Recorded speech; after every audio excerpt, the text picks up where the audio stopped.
There are 318.9 million people living in the United States. 12,756,000 of those people identify themselves as gays or lesbian, bisexual, transgenders. And while LGBT issues have been receiving more attention in the past decade, not all of the attention has been positive and left the issues unredressed. One of these issues is conversion therapy. And we're going to end the harmful practice of so-called conversion therapy. Conversion therapy. It's a topic that's come up a lot in this past election and in recent years.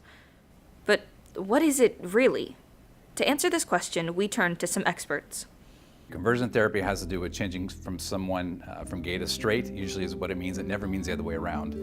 And usually that's done in the context of some kind of a group therapy thing. There's usually always some kind of religious backing behind it, meaning that there's converting into a religion more specifically.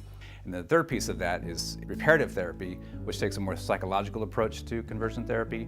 Conversion therapy is not about praying away the gay.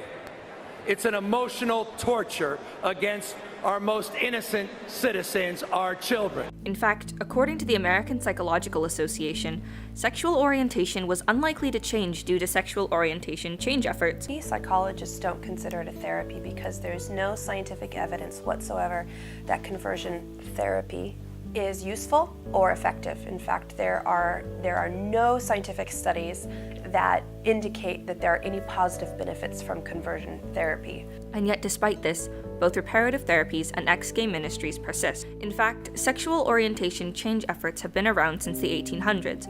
First Do No Harm, California's LGBTQ population report, reads that early and more extreme attempts to change gay men's sexualities included electroshock, lobotomies, and castration. And while these techniques aren't in use by modern practitioners, conversion therapy and its roots are still harmful. So I think that the harsh practices that go back for decades, trying to force someone to be something that they're not, can be incredibly damaging to their development as an individual, to their relationships with others, and can really put additional stresses on their life that will cause harm across the spectrum of their development. While these therapies have dangers of their own, their existence speaks to a larger problem concerning the safety and acceptance of LGBT youth, or rather, the lack of that safety and acceptance, which has serious consequences. The world in which LGBT youth are growing up can often be hostile toward assumptions that people make about LGBT youth. It was the same place of they were so uncomfortable with being gay in their social environment. 9.9 times out of 10, there's a religious element to this. Regardless of whether there's a religious element or not, there's an overwhelming sense of shame being who you are because the environment in which you're raised says this isn't right, you're not living up to your best. They never seem to be who they're supposed to be because there's a kind of like what I went through, there's this feeling of something is always wrong with you.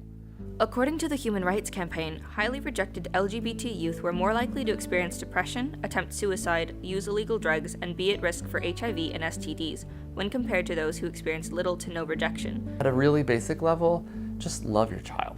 And not only tell them they can be whatever they want to be, but also tell them they can be whoever they want. So they can have the opportunity to define their own gender identity, they can have the opportunity to define their own sexual orientation. Rejected youth need protection and acceptance. Of course, we as individuals cannot change every environment, every mind, but 45% of LGBT youth feels their state government isn't accepting of them, and 34% feel the same way about their local government, both governments meant to protect them and their rights. Some states, of course, have recognized the harm of conversion therapy and of supporting it. Conversion therapy is illegal in California, Oregon, Illinois, Vermont, New Jersey, and our capital, Washington, D.C. But 5 states out of 50 is not enough. So we ask you, our Congress and new president, to take on the urgent issue of conversion therapy and ban this harmful practice in 2017. We ask you to stand up for America's LGBT youth, and in doing so, take a stand against bigotry. Take a stand alongside our nation's capital. No minor should feel left behind or forgotten because of who or how they love. And all minors should feel protected by their government.